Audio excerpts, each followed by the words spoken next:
right, let's talk a little bit about how inventory cycles through a business. The company is constantly buying and selling inventory, and a company like Home Depot or Lowe's is operates exactly the same way. From the accounting statements, the way we track this stuff, let's just say, let's start with a hypothetical beginning inventory, 1, 2, 3, 4, 5. The company starts with 12 in week one. They start with having $12,345 of stuff on the shelf. They buy more stuff to put on the shelf. And then of the stuff that they sell 48,000 of it. That causes the inventory to go up. They start with 12,345. They add 50,000. That's the inventory available for sale. All right, beginning inventory plus any inventory purchases minus the cost of goods sold gives you the ending inventory.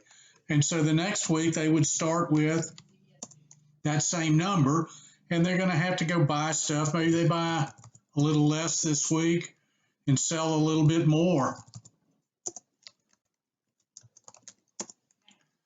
So inventory goes up and down, but whatever you ended last week with is where you're going to go up this week.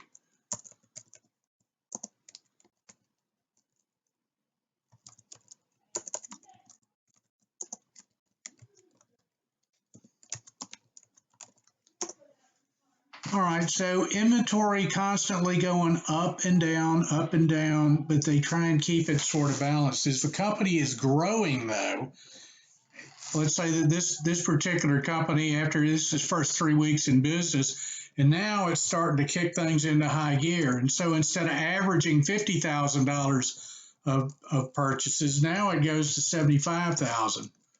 All right, because it's selling more stuff. And they can keep roughly the same amount of inventory, but if they're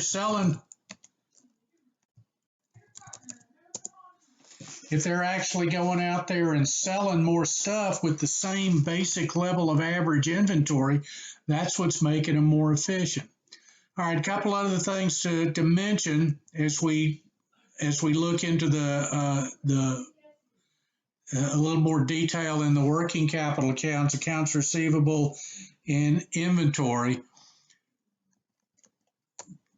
The beginning inventory plus purchases, that's what you call your inventory available for sale or goods available for sale.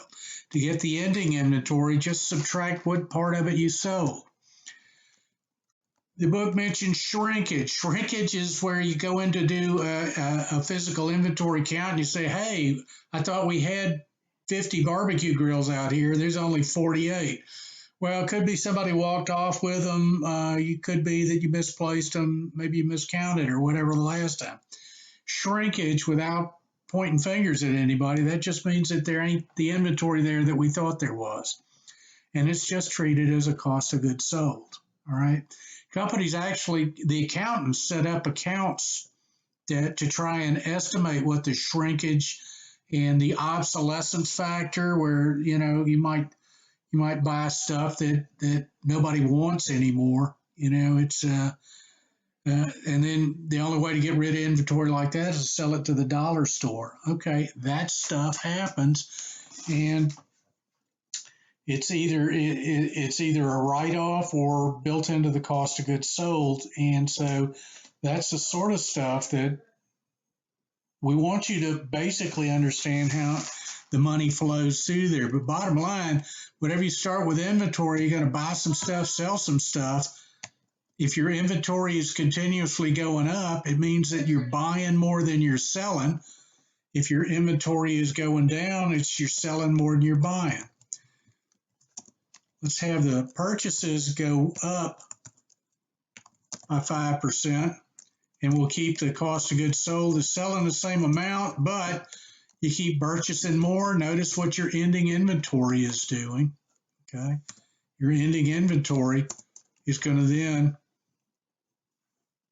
goodness gracious, what is that? I'd edit that out, but I'm too tired.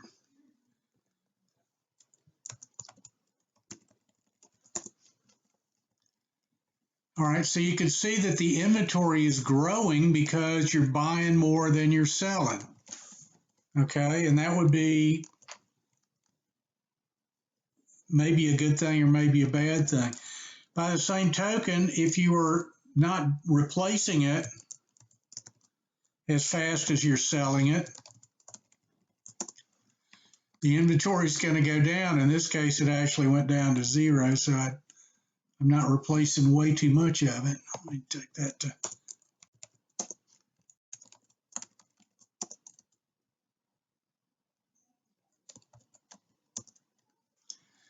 All right, so in this instance, inventory is actually going down because we're selling it faster than we're replacing it. Okay, so you want to pay attention to changes in the inventory.